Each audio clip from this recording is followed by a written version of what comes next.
Stop feeling bad and beating up on yourself for not having accomplished a certain goal or gotten to the next step in a certain process, because that's not going to help you move forward. But I do think that one of the 3 powerful mindset shifts that I have for overcoming obstacles and failures will.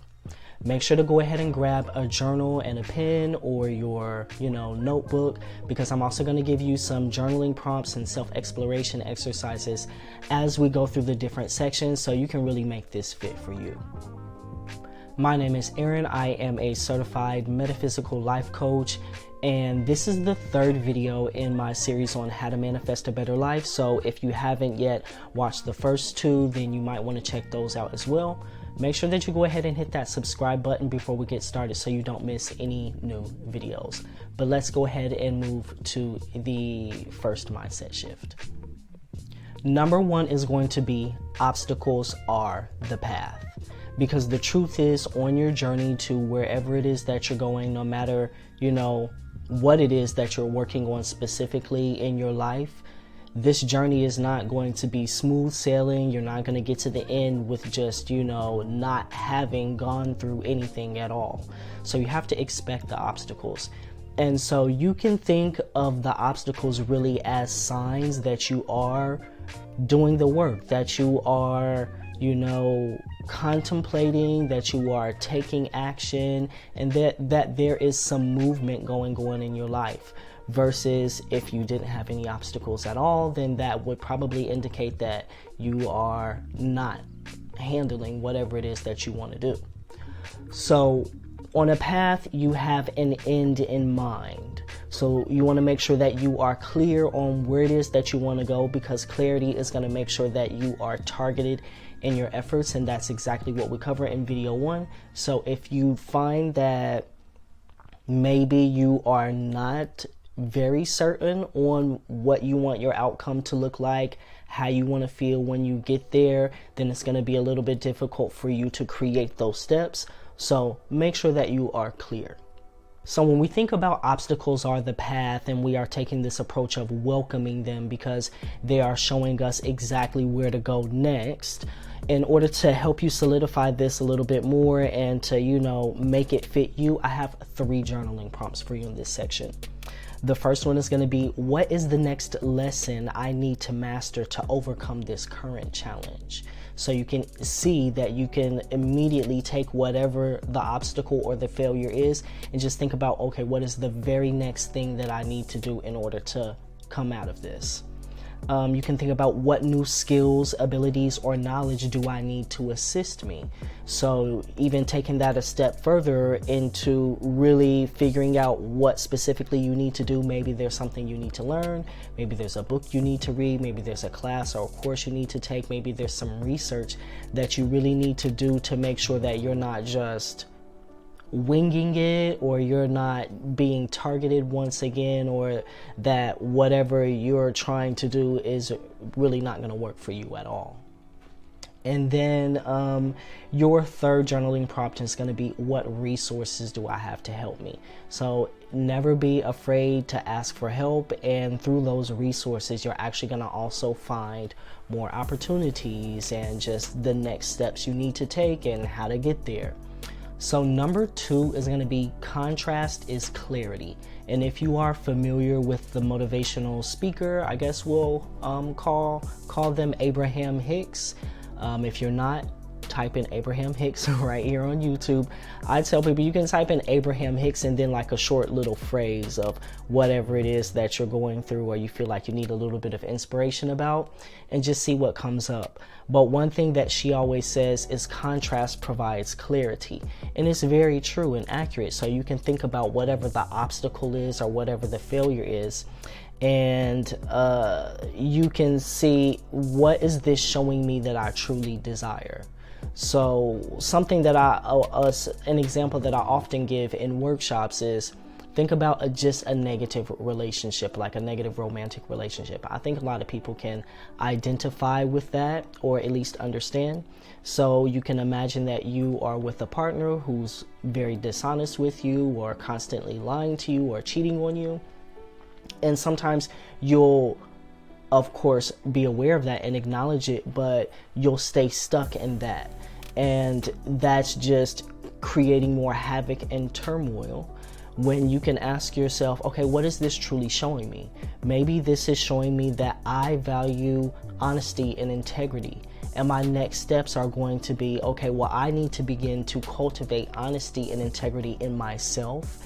And then also making sure that the people who I'm around, or the people who I have close relationships with, mirror that same honesty and integrity that I have found that I want from this negative situation. And then once again, begin to take action, create goals, and take systematic steps to get there. So don't stay stuck in the negativity, or stay stuck in beating yourself up because you're in this negative part of the cycle.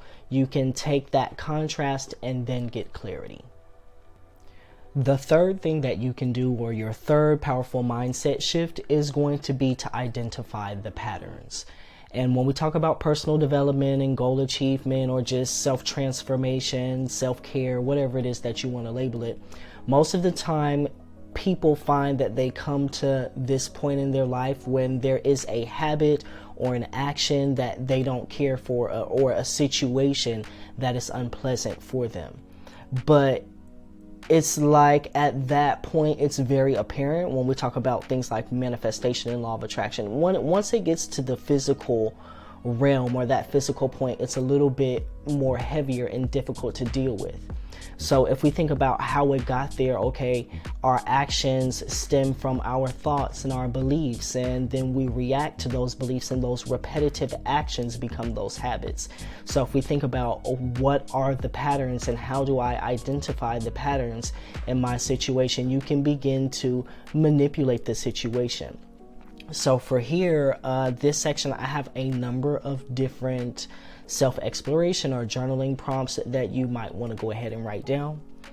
The first one is going to be, when have I experienced this situation before, or when have I experienced a similar situation? And even if there are a number of them, then I would choose maybe 3 or 4. If you, whatever you're going through, you have, you find that you're constantly doing this or constantly involved in this, I would pick perhaps 3 or 4, write a little bit about those. The second prompt that I have for you is, how did I respond in this situation? So you want to take a look at your actions, and then I have a few different categories for you. Did I run? Did I fight? Did I disappear? Did I lie? Did I manipulate? What was my response to what I was feeling and what I was going through? Because you definitely, once again, we're trying to make shifts in our habits, so we definitely want to look at those patterns and what exactly happened. And it's not about shame or blame or guilt, it's just about identification. Then you can ask yourself, do I do this in most situations? Did it just happen in these situations, or do I do this in most situations? And really, you're trying to find that whatever it is that you do, I call it doing your thing. So when you do your thing, you kind of want to know what it is that you do, what it looks like, and what situations trigger that or cause that, so that you can really get a holistic scope of what's going on, especially, if you're really at the point where you're like, I want to change. What is it that I am avoiding and why? So you can ask yourself, what is it that I am avoiding and why? That's also going to give you a lot of clarity, and it's also really the first step in being able to confront what is going on so that you can dismantle it, because ultimately that's what you want. You want to dismantle those obstacles and those failures or whatever it is that's going on to generate that, so you can move on and move forward. And then the last journaling prompt that I have for you is, how can I create a safe space, environment, or frame of mind to begin taking actions to resolve this pattern?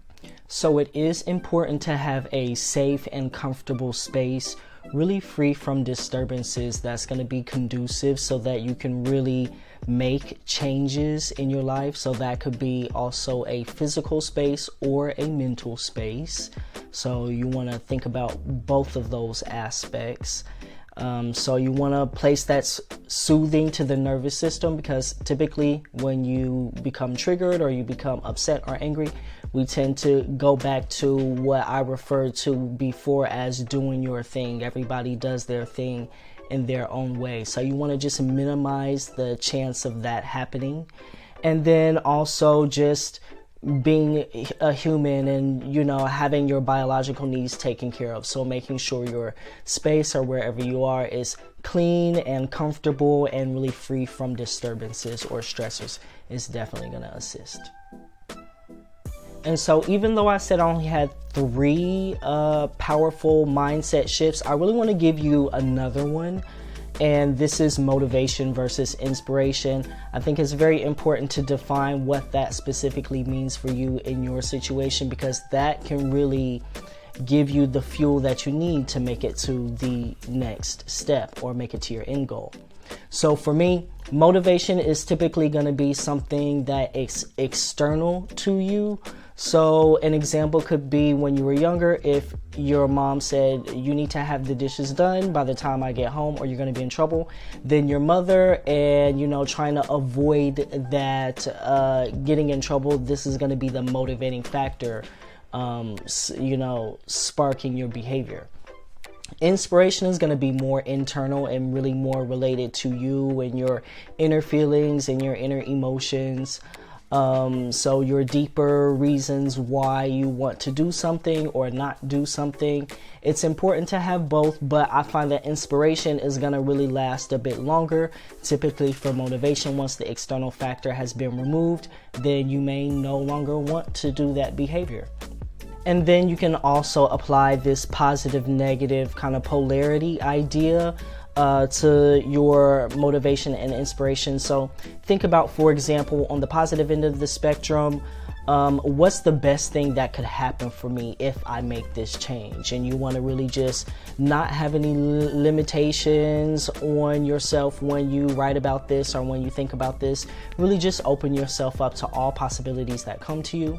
But for some people that's sufficient. For some people they thought about that, but maybe whatever it is that's holding them in their current place really, you know, that's not sufficient for them to make change. So you could also think on the negative end of the spectrum. What's the worst thing that could happen to me if I don't make this change?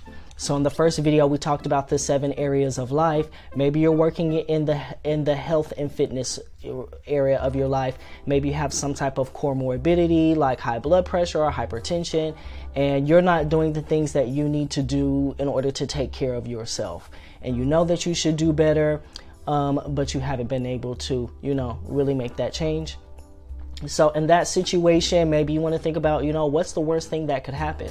And, you know, typically you're going to want to avoid those types of things. So that is going to be the fuel to your new habit and your new behavior. So those are actually 4 powerful mindset shifts that you can use to overcome obstacles or failure.